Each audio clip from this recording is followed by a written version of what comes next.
So today we're going to be unboxing Invisible Man's character deck from Unmatched, Cobble and Fog.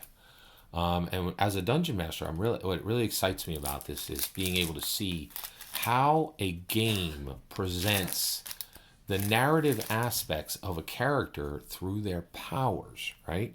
Because we are what we are, our powers, right? Like what powers do we have? And when it's interesting to think about these from a game perspective, but it's interesting to think about these as a personal perspective, right?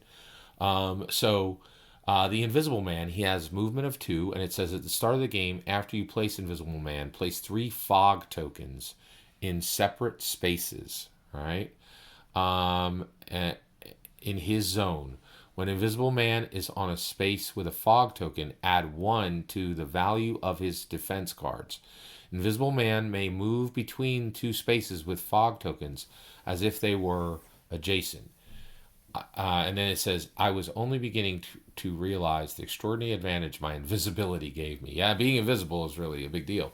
And by the way, Invisible Man has a hit point of 15, which I think, is like, that's the idea of hit points being the ability to, not just your meat points, but like your ability to absorb damage, which is kind of interesting.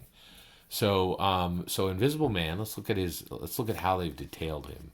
So surprise attack. Oh yeah, of course, right? Invisible Man is going to be able to surprise people. Slip away. He can just, if he gets even 5-10 feet away from you, he could be gone in an instant. Emerge from the mist. He can just pop up and he's right there and he's a threat right out of the gate. I think these red cards are like attack cards. Lurking, right? This is a shield card, right? So he has the ability to lurk and watch and wait, right? Very, very powerful, very interesting. And then impossible to see. So impossible to see. The value of your opponent's target or defense is 0, and cannot be changed by card effects. Interesting. Yeah. You can't find him, right? And then rolling fog. Right? The idea that fog is, it classically helps him. Reign of terror, right? Like he can cause fear because, if you're being stalked by a predator that you cannot see, that's going to be incredibly dangerous.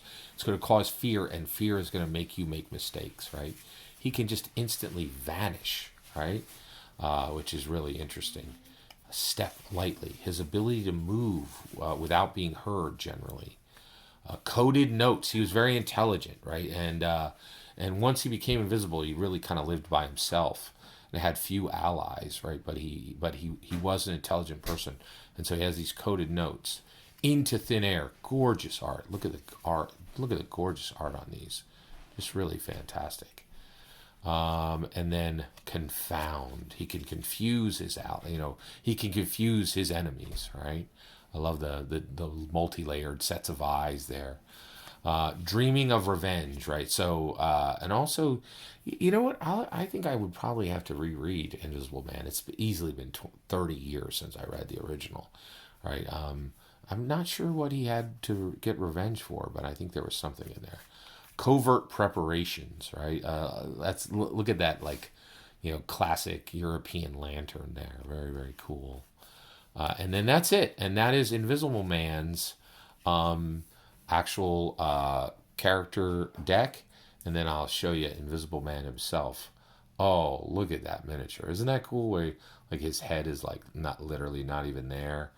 Really, really fantastic. So I'm very, very excited about this Cobble and Fog game, and I'm really appreciative for letting me share this with you.